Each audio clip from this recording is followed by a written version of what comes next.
gathering.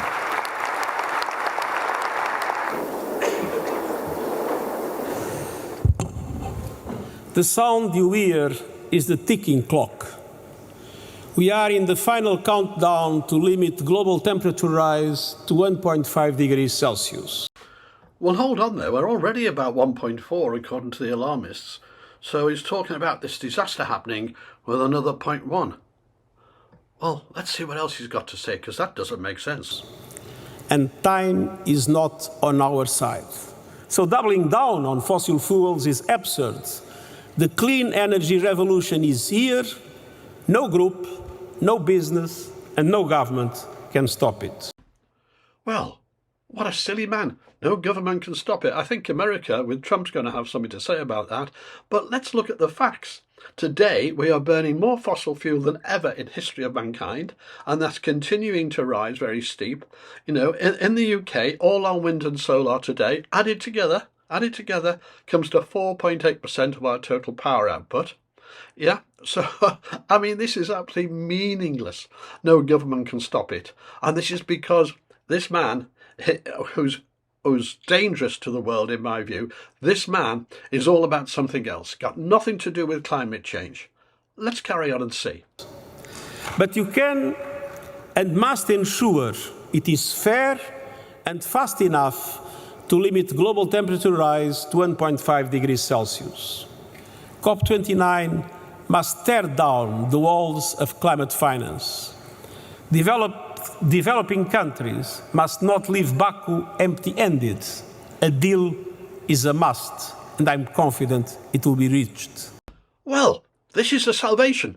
The fact that we're actually increasing CO2 every year by 1.1%, which is billions and billions of tons a year, not doing any harm, by the way, it's helping the planet. But the fact we're doing that, and the fact the graph is like this, doesn't matter. That all the COP meetings make no difference. That doesn't matter, right? All that matters is you've got to hand over $1 trillion a year to the developing countries, who, by the way, are not even suffering from any climate change problems, because extreme weather is far less now than it was in the past. I mean, everything from hurricanes to droughts to floods, the IPCC themselves say that in Table 12.12. And the effects of weather, the effect of extreme weather on humanity is about, it's reduced by 99%. It's just nothing compared to the past. So for some fictitious reason that politicians dictate and the IPCC scientists say one thing in the Table 12.12, whilst the people, the governments around the world who have one representative per government, 180 odd I think, they sit in a room and go through every sentence when they write the summary report for governments, and they even go against their own scientists. They even do that. They ignore science. Purely political. All this is about is one thing. It's about a transfer of money from the developed countries, crippling them, by the way, to the underdeveloped world. That is what it's about. Nothing else. Nothing else at all. And this man, he's just an extreme disciple of this world order, because, of course, then we need some sort of world government to take over to make sure who gets what. With the World Bank, as I've said, losing $41 billion lost, can't account for, this is in green funds, can't account for who it went to, how much it was each one, and what it was for. Look at my video, it's in the description below, it's a relatively short video on the $41 billion that we're missing. Yeah? That is what we're asked to put another $1 trillion to. No doubt with some quango like the UN deciding on where it goes. This is total madness. World leaders, some of them, are gathering for the COP29 climate change summit in Azerbaijan and confronting a new era of uncertainty, of course, following the election of Donald Trump. Because, of course, the president-elect has vowed to walk away from a global agreement on cutting emissions for a second time. He's repeatedly called climate change a hoax. Well, we're joined by the Energy Secretary, Ed Miliband, now. Good morning, Mr Miliband. Look, if half the leaders of the world aren't there, and if America doesn't get on board, because we all know that Donald Trump gets what Donald Trump wants, you're in real difficulties, aren't you, with this? Well, look, Richard, you know, it would be wrong to say that people, you know, haven't noticed the US election, the election of President Trump. But the thing I find here at this summit is a real determination to get on with the job. And the reason I'm here and the reason the Prime Minister is here is in our national self-interest to be doing this. It's in our national self-interest for good jobs, and you've got a big announcement from Scottish Power today about investing in 1,300 blade manufacturing jobs in Hull. That shows the clean energy transition can produce jobs. And it's in our national self-interest to work with other countries to tackle the climate crisis, because we are 1% of global emissions. We need the countries that are the other 99% of global emissions to act. Now, of course, what America does matters, but my overwhelming sense is businesses are getting on with it because they see the opportunities. Other countries are getting on with it because they also see the opportunities and the responsibility. But obviously pursuing these policies is extremely expensive. And if America isn't on board, that's going to encourage other countries to say, well, if America's not doing it, then we won't either.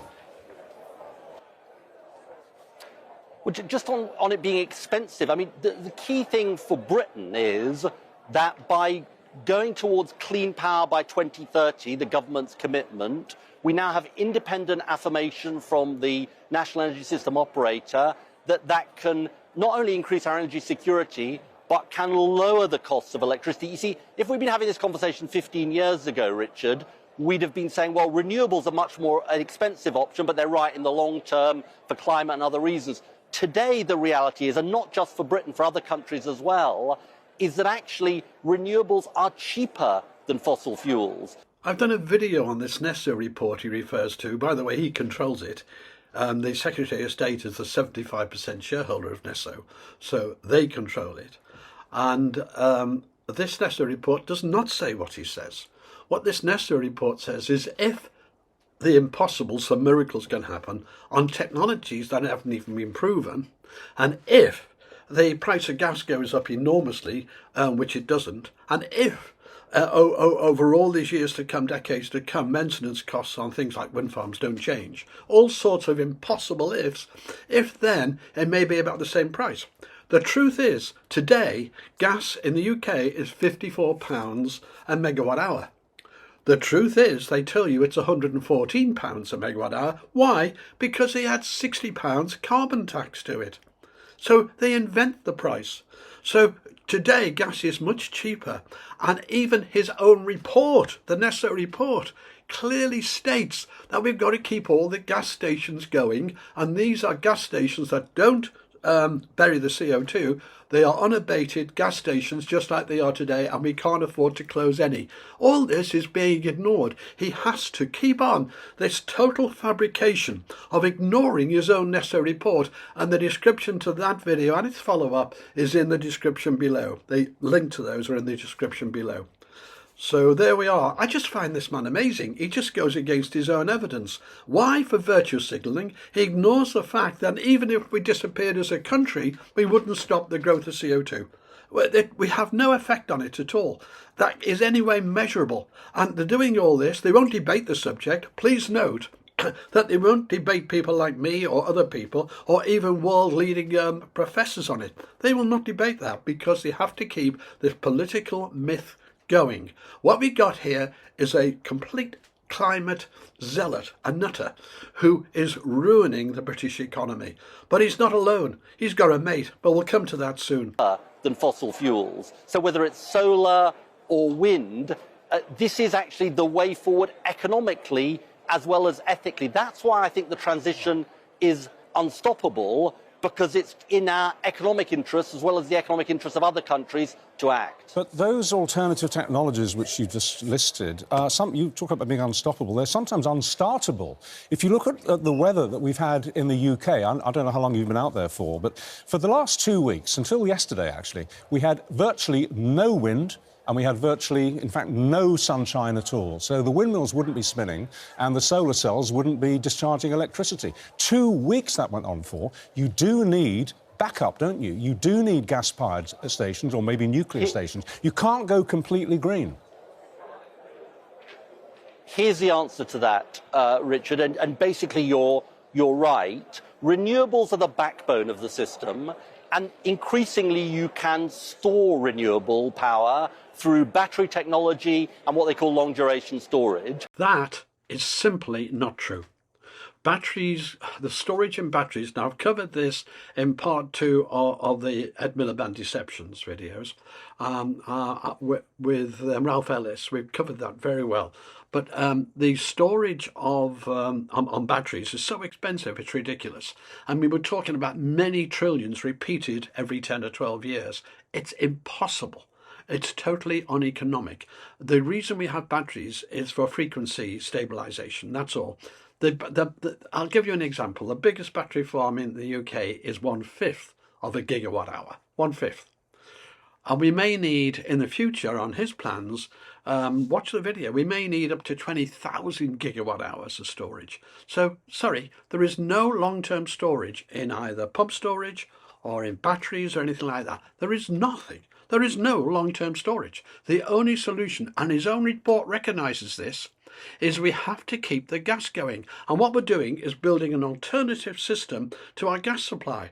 And what we have to do then is hugely subsidise the gas, because it's only going to be used occasionally to top up, like the last 2 weeks, as it were. But you've got to keep all the staff and all the facilities going to do that. We're building an additional system on top of our existing system. And that puts the cost of this up enormously. The man is extremely stupid or evil. I can't decide which, actually, because, let me debate him for blinking 10 seconds. This is absolutely unforgivable propaganda he's giving out. Totally unforgivable. I just can't believe he can say these things. It is that wrong. There's something mentally wrong with him to think he can say these things and have you believe them. It's not true. But you're absolutely right, too, that nuclear is part of the system and decarbonised gas supplies are also part of the system. One really exciting announcement that this government has already made, and we've hit the ground running on this agenda, is carbon capture and storage. So you have a gas-fired power station, but instead of the carbon dioxide going into the atmosphere, it gets captured. And with BP, we're working at Net Zero Teesside on a plant to do just that. The video I'm working on now actually is to do with carbon capture, but I have mentioned this in the past, and we've talked about it in recent videos. It's unexplored technology, basically. There's no carbon capture systems commercially worked in the world, full stop. And what he's talking about is burying £22 billion into a hole. That's it. And there's all sorts of issues with that. So unproven technology, yeah, and that doesn't even begin to cover the amount of capture you would need. I mean, you'll see the maths, but it's unbelievable what he's saying here. It is, a child could do better. A simple infant, given the facts, could work this out. It is that bad. Ed Miliband, you are leading us into economic disaster. My new video is called Ed Miliband's Hole. It'll be out in about a week or so. And the hole is where he buries the CO2, and with it, on the immediate plan, £22 billion. So you're absolutely right. You need the whole mix. I always say this. You need all of the mix of technologies, but renewables can be the absolute backbone of the system. Mr. Miliband, you've introduced Great British Energy Bill and pledged to cut bills by £300 on average. When's that going to happen? That's we set that out for 2030. It was an independent set of modelling that said that bills could go down by up to £300. And what's important, Susanna, is that the report I referred to last week from the energy system operator confirms that not only is our target achievable, but it will lead to lower costs of electricity. And this is really, really important. That report he refers to does not say that. That is a total lie. It does not say that. And for him, it ignores costs like having to keep all the gas going. It says, oh, we've got to keep those gas plants, those 34 gas plants going, and they've got to be unabated. They can't capture carbon because that'll reduce the actual yield so much. So we've got to keep the gas plants going, which he totally ignores. And the cost of that's got to be covered by a subsidy. And those subsidies are ignored, for example. This is pie in the sky deceit. It is absolutely steep. The man's away with the fairies. It is the big change that I was talking to Richard about. It's a change that renewables are now cheaper than fossil fuels. And what's crucial also is not just cheaper, but it gives us more security. Okay, because what we saw when Russia invaded Ukraine was prices going through the roof. Yes. And that is what cheap, clean renewables avoid happening. Okay. So in 6 years' time, our bills will go down by £300. How much are they going to have gone up by that point? Well, it's not about bills going up as a result of our plans. The truth is, Susanna, is that because we don't control fossil fuel markets, so when geopolitical events happen, what happens is that, for example, Russia invading Ukraine, prices go up, and then not just for imported gas, but for North Sea, let me just finish the point, North Sea gas as well. So what we're doing is transitioning to cheap, clean power that we control. You see, we set the prices, for example, of offshore wind 15 years ahead. That's the contracts that we set out. So we're moving from a system we don't control to cheap, clean, homegrown power. I can't make guarantees about what's going to happen to the gas price next quarter, obviously. No, but except the Institute for Fiscal Studies says that actually bills are going to go up in the next 5 years, up until that point where apparently our bills are going to come down eventually, because of green energy levies. This is the Institute for Fiscal Studies. Says that we all are going to face a £120 increase in household bills because of environmental taxes and higher prices for consumers. Look, I haven't seen that particular report, but when you look in the round, and I'd suggest you look at the NESO report from last week, because they're the Independent National Energy System Operator. They kill this idea of the Ukraine gas and all that. What actually happened was when the Ukraine war came, there were a number of wind farms, by the way, who hadn't actually finished signing their contracts, and they hadn't initiated their price-agreed contracts. So what they did was they didn't initiate them, and they made an absolute killing. But to give you some idea, just some idea of how incorrect he is, if you take the last 5 years when the Ukraine war happened, when, yes, gas prices were higher than wind, but they came down again. Look at the graph here. They came down again. And if you take the 5 years and imagine we wouldn't have had the wind, we'd have saved £18 billion. So what they're doing is taking the one example with the Ukraine war, and actually, we need gas like today. In the last few weeks, we've been really low, almost negligible sunshine, and we're on the solar, and low on wind, very low on wind. And gas has to be there, and it's the only option. His batteries, even if his forecast increase would happen, would only cover us for a few minutes. It's as simple as that. This is how extreme this is. So they're using this one excuse of the Ukraine war. Today, gas prices are much lower. And so it's absolutely ridiculous what he's saying in every aspect. So number one, I can't see that report, he says, when a report's given to him. And that report's wrong as well, because the increase in prices is way, way past that. Way past the £120 more. You actually just had the increase in prices last October of 10%. So this is going to happen more and more and more. And they're ignoring all sorts of costs. All sorts of costs just being ignored as we drive forward on Ed Miliband's madness. This man could not be in charge of a sweet shop. He wouldn't be able to run it correctly. And I'm not insulting sweet shop owners, but he would not manage that. He wouldn't get to that level. He couldn't control anything. And he never has. His whole background is just been in politics. Not in anything else, just in politics, not real world. And this man somehow is allowed to be our person in charge of energy, and he'll just tell you lies like he just said, independent NESO report. He controls it. He has a 75%, as Secretary of State, he has a 75% stake in it. And they're not going to say, the new set up NESO, as it were, we're not going to say, oh, well, the person who set us up were against that. They wouldn't tell him, your ideas are bonkers. So what they've done in that report is put in points to cover themselves, cover their behinds, as it were, like we've got to keep all the gas. But that he just ignores. That's the world we're in with Ed Miliband. And here is the rub. Even today, Net Zero Watch have just announced this. Another wind farm surpasses £1 billion in subsidy payments. It surpassed that in 7 years. So in the next 7, it's going to be £2 billion.